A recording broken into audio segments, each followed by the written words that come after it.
بسم اللہ الرحمن الرحیم۔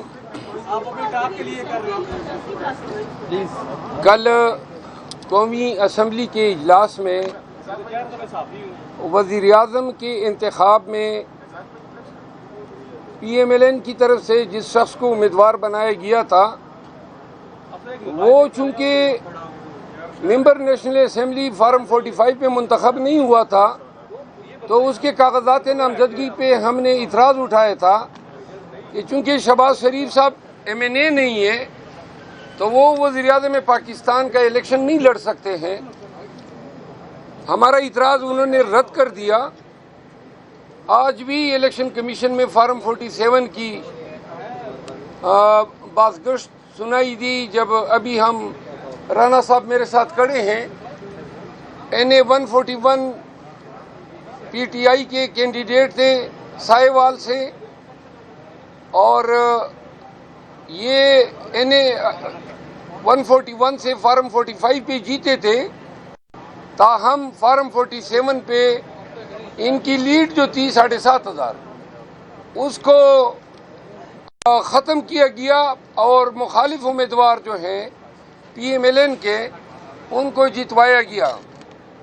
آج ہماری نالش پہ سماعت تھی، دوسری سائٹ کی وکیل نے مہلت طلب کی ہے۔ آج کی ایک اہم خبر میں آپ کو دیتا ہوں۔ اسلام آباد ہائی کورٹ میں بانی chairman P T I Imran Khan صاحب کی طرف سے میں نے اڈیالہ جیل کے سپرڈنٹ کے خلاف توہین عدالت کی درخواست آج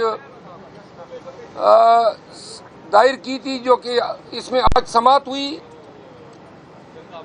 10 ایام قبل اسلام آباد ہائی کورٹ کے جج صاحب محترم سردار اعجاز اسحاق خان نے یہ حکم جاری کیا تھا کہ عمران خان کے ساتھ جب بھی ان کی قانونی ٹیم کی ملاقات ہوگی تو جیل حکام کی طرف سے کوئی بھی 2 نازل شدہ فرشتے جو ان کے 2 محتاط اہلکار ہوتے ہیں، ایک ہماری جانب بیٹھ جاتا ہے، ایک خان صاحب کی جانب، اور ہماری تمام گفتگو وہ سماعت یا سنتا ہے۔ دوسرا ہم نے یہ عذر اٹھایا تھا کہ ہمیں کوئی کاغذات ان کے پاس لے جانے نہیں دیے جاتے، اور جو بھی کاغذات ہم لے جاتے ہیں وہ ہم سے زبردستی لیے جاتے ہیں، ان کو سکین اور کاپیاں کر کے بعض اوقات لوٹا دیے جاتے ہیں، بعض اوقات لوٹائے بھی نہیں جاتے ہیں۔ تو تیسری اس میں پٹیشن میں یہ ہماری استدعا تھی کہ پی ٹی آئی کے چند منتخب ایم این ایز اور ایم پی ایز ملنا چاہتے ہیں، تو جج صاحب نے ملاقات کی بھی اجازت دی، اسٹیشنری لے جانے کی اجازت دی، اور سختی سے ممانعت کی کہ خان صاحب کے ساتھ لیگل ٹیم کی میٹنگ کو کوئی جو ہے نہیں سنے گا اور اتنے فاصلے پہ رہے گا کہ کنورسیشن اس کو سنائی نہ دے۔ تاہم جو ہماری گزشتہ ملاقاتیں ہوئی اور آج تک جیل حکام جو ہے مسلسل اس حکم کو پامال کر رہے ہیں، جس پہ آج عدالت نے نوٹس لیتے ہوئے ایڈوکیٹ جنرل اسلام آباد کو نوٹس کر دیا ہے، اور ساتھ میں جیل سپرڈنٹ اڈیالہ اسد وڑائچ کو توہین عدالت کے الزام میں طلب کر لیا ہے۔ 3 ایام میں اس سے تحریری حلف پہ رپورٹ بھی طلب کی ہے۔ یہ آج کی تازہ ترین ہے۔ ابھی انشاءاللہ نیشنل اسمبلی جا رہے ہیں، وہاں کی جو کارروائی ہوگی پھر آپ کے کولیگز کو وہاں پہ بتائیں گے۔ مروت صاحب، ہر انسان کے ساتھ 2 فرشتے ہوتے ہیں، آپ کہہ رہے ہیں 2 فرشتے ہوتے ہیں وہاں پر، ہر انسان کے ساتھ 2 فرشتے ہوتے ہیں، وہ ضروری نہیں ہے کہ ان کا ہونا۔ اور دوسرا یہ بتائیں سر کہ نیشنل اسمبلی جا رہے ہیں، کل بھی وہاں پر جھگڑے والا ماحول بنا، آپ کا فارم ہاؤس بھی گرا، گھر میں بھی چھاپا پڑا، لگتا نہیں آپ کو کہ تھوڑا سا ٹھنڈے مزاج سے کام لینا چاہیے تاکہ آپ کو نقصان نہ ہو؟ نقصانات تو اب اتنے ہو گئے ہیں کہ اب نقصان ہی نہیں رہا۔ اب تو ہمارے ذہن میں کوئی بھی نقصان کوئی حیثیت ہی نہیں رکھتا ہے، ہم عادی ہو گئے ہیں۔ البتہ میں کبھی بھی آپ اپنے ساتھ کنورسیشن میں دیکھ لیں، آپ دوستوں کے ساتھ ہمیشہ، صحافیوں کے ساتھ، عام لوگوں کے ساتھ ہم بڑے ہی معتدل مزاج رہتے ہیں، لیکن ظلم اور جبر کے خلاف خاموش رہنا یا معتدل مزاج رہنا یہ بھی ایک جرم ہے۔ ایگریشن جو انسانی حقوق کے خلاف ہو رہی ہے، ہم آپ لوگوں کی آواز ہیں، ہم پاکستانیوں کی آواز ہے، آپ کے لیے، پاکستانیوں کے حق کے لیے ہم نے اس جبر کے ماحول میں پورے تمطراق کے ساتھ آواز اٹھایا ہوا ہے۔ آواز میں جب سختی نہیں ہوگی، استقامت اور اس میں گن گرج نہیں ہوگی تو لوگ شاید یہ سمجھے کہ آواز کمزور پڑ گئی ہے۔ صرف جابر کے خلاف، ظالم کے خلاف، طاقتور کے خلاف جو ہیں آپ کو ہماری آواز میں گن گرج سنائی دے گی۔ آپ شریف آدمی کو دیکھیں، اس کے ساتھ جب بھی ہم کلام ہوتے ہیں ہماری نظریں ان کے پاؤں پہ ہوتی ہے۔ منوج صاحب، کل جب عمر یوب کی تقریر چل رہی تھی اور آپ سفارتی تعلقات نبھا رہے تھے بلاول بھٹو زرداری اور پرویز اشرف صاحب کے ساتھ، تاثر یہ اس وقت دیا جا رہا ہے کہ شیر افضل مروت صاحب قیادت کی بات کو نہیں سنتے، کیا کمنٹ کریں گے؟ قیادت کی کیا بات ہے جو میں نہیں سنتا ہوں؟ کون سی مطلب ہے میں نے خلاف ورزی کی ہے اس پہ روشنی ڈالیں۔ سفارتی تعلقات کا میں جواب علیحدہ دیتا ہوں۔ آپ کون سی بات کہہ رہے ہیں کہ میں نہیں سنتا ہوں، یا آپ الزام تراشی کر رہے ہیں؟ میں نہیں کر رہا سر، سوشل میڈیا پہ تاثر وہ کدھر گئے شوکاز؟ عوام کے مسائل کو آپ اسمبلی میں حل کریں گے یا رفتے آپ احتجاج کریں گے؟ نہیں، اسمبلی میں تو مسائل حل نہیں ہوتے ہیں، اسمبلی میں تو مسائل پیدا ہوتے ہیں۔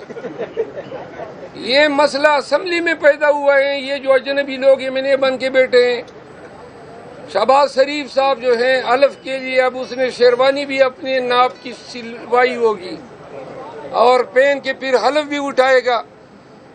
اسمبلی جو ہے وہ موجودہ وقت میں، اس دن اسپیکر کہہ رہا تھا کہ پاکستان کا طاقتور ترین ایوان ہے۔ اس طاقتور ترین ایوان کی آپ حالت زار دیکھ لیں۔ میں اس کا ممبر ہوں، کل نہیں پرسوں پنڈی کی پولیس دن دہاڑے غنڈوں کی طرح سڑک پہ میری گاڑی کا راستہ روک کے کھڑی ہو گئی، بندوقیں اتار لائی۔ اب کیا جرم ہے میرا؟ سڑک پہ نہیں جا سکتا ہوں؟ یعنی کہ آپ سوچیں نا۔ اور پھر جب میں نکلنے لگا تو گاڑی کو ٹکر بھی مار دی۔ حضرات، جب کوئی ظلم کرتا ہے نا تو ظالم کے آگے کوئی نرمی سے بات نہیں کرتا ہے۔ پاکستانیوں نے، سب نے، اگر 9 مئی کے بعد ظلم اور جبر کے خلاف آنکھیں نکال کے کھڑے ہو جاتے تو یہ خوف کی فضا کبھی پھیلتی ہی نہیں۔ پوری قوم کو بیمار کر دیا اس خوف نے، پوری قوم کو انہوں نے جو ہے ڈر اور خوف میں مبتلا کر کے نفسیاتی مریض بنا دیا ہے۔ ہمارا فرض ہے، آپ کا فرض ہے کہ ہم اپنے بیانات سے، اپنے اقتباسات سے، کوٹیشن سے، اشعار سے قوم کی سائیکولوجیکل تھراپی کریں۔ یقین کریں ان کو سالوں لگیں گے اس خوف کی فضا سے نکلنے میں۔ آپ نے سفارتی تعلقات کی بات کی، گزارش یہ ہے کہ جو اسپیکر تھے سابقہ، اس سے میرے زمانے بھر کا ایک لمبا عرصے دراز سے میرا تعلق رہا ہے، وکالت کے حوالے سے بھی رہا ہے۔ ان کے ساتھ سلام کلام کیا۔ ایک طرف آپ کہتے ہیں ہر وقت لڑتے ہو، جب میں کسی سے سلام کلام کرتا ہوں پھر اس پہ بھی آپ کو اعتراض ہو گیا۔ جب اس سے سلام کلام کیا تو ساتھ میں بلاول بھٹو زرداری صاحب بیٹھے ہوئے تھے، تو ان کے ہی ایما پہ میں نے ان کے ساتھ سلام کلام کیا۔ اگر میں نے کوئی غلط کام کیا ہو تو میں معذرت مانگ لوں گا، مہربانی کرو نا، یا مجھے سنے نا، جینے نہ دو۔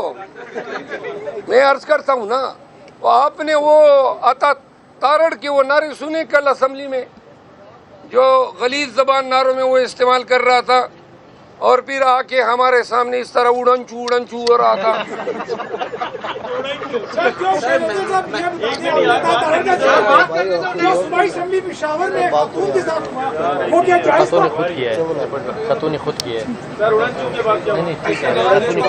سنے نا جی، وہ اس طرح اڑنچو اڑنچو ہو رہا تھا اور ساتھ میں غلط نعرے لگا رہا تھا۔ میں قسمن کہتا ہوں کہ لمحوں کی دیر تھی، عطا تارڑ وڑ چکا تھا، لیکن بس اللہ نے کرم کیا۔ آئندہ یہ کر لے، اسمبلی میں اس طرح غلط کلمات نکالے تو انشاءاللہ پھر یہ اڑن چھو نہیں ہوگا، ڈین چھو ہوگا.